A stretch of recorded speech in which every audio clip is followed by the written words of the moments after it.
चिंतन की तो एक ही बात है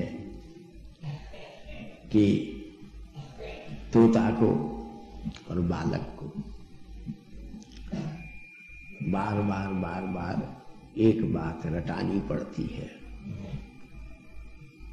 उस पढ़ाने के प्रयत्न को,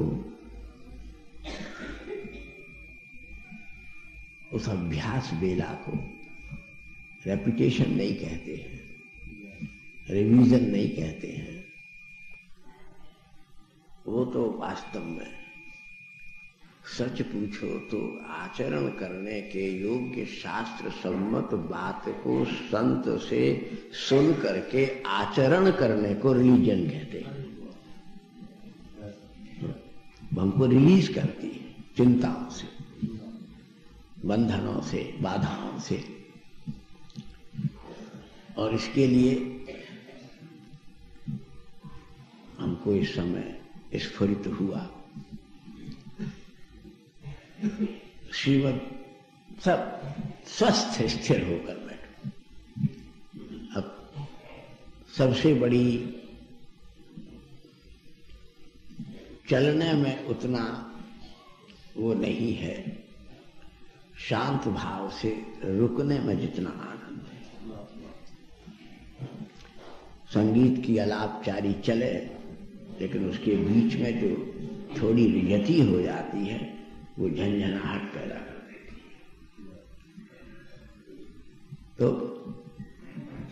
शरीर में ही रुके बैठे रहें,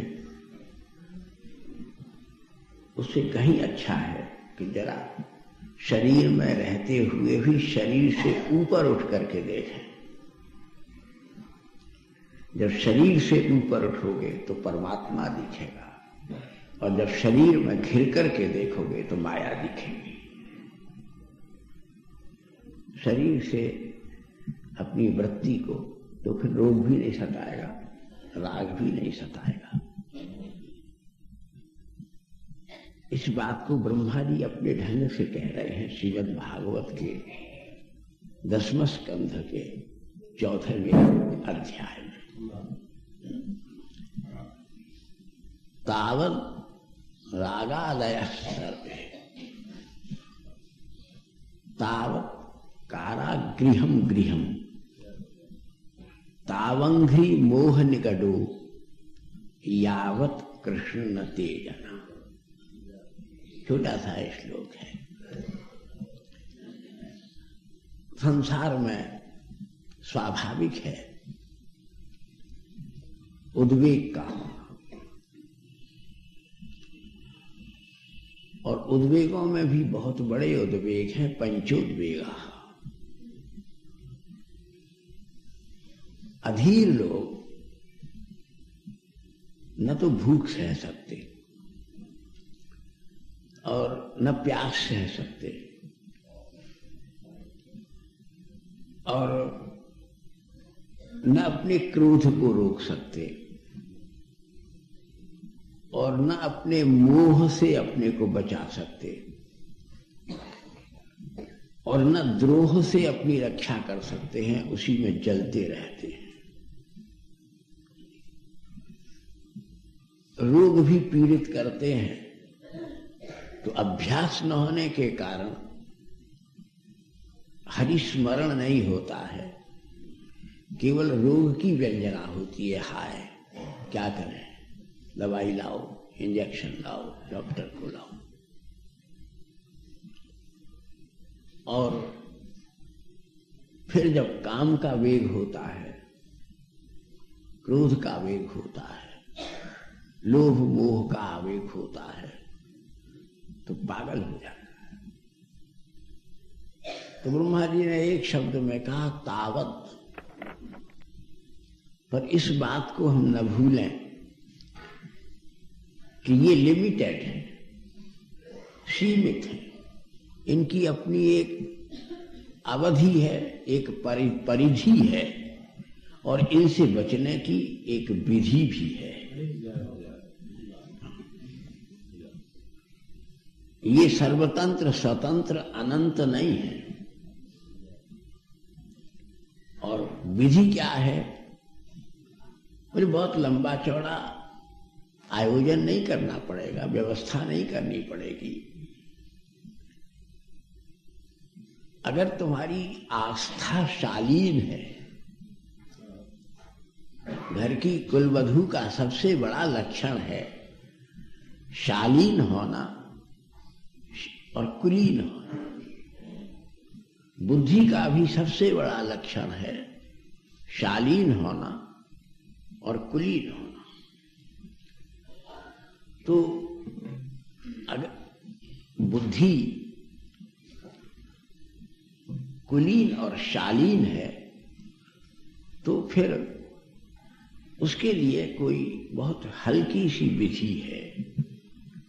ब्रह्मा जी कहते हैं क्योंकि नशा सभा यत्र न सन्ति वृद्धा, वो सभा वही है जिसमें विद्वान अनुभवी वृद्ध बैठ करके बात कहते हैं। तुम्हारी नॉलेज ज्यादा हो सकती है, लेकिन उन्होंने नॉलेज को एक्नॉलेज किया है और उनको नॉलेज ने ही कहने के लिए विनम्रता से एनकरेज किया है। इसलिए वृद्ध और विद्वान, साधननिष्ठ और शीलवान, ये चार गुण जब एक जगह आ जाते हैं तब उस वृद्ध को संत कहा जाता है। और संत वो बात कहता है जिसकी उसे आजमाइश है, और आप वो बात कहते हैं जो किसी से आपने डिराइव की है, कहीं से आपने सुन ली है, सहमत भी आप हुए हैं, लेकिन knowledge is not yet been acknowledged.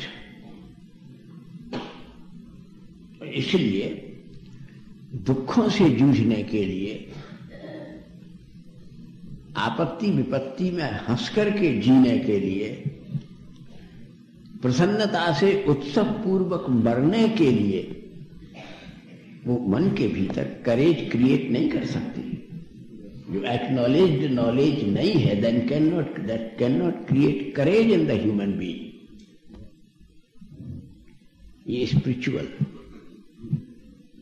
School of thought है, आध्यात्मिक चिंतन धारा। और उसको शास्त्रीय शब्दों में ब्रह्मा जी कहते हैं बस काम है, स्वाभाविक है, नहीं है तो हॉस्पिटल में चिकित्सा करानी पड़ेगी, बहुत जरूरी है। बोलना बहुत जरूरी है, लेकिन जरूरत से ज्यादा बोलोगे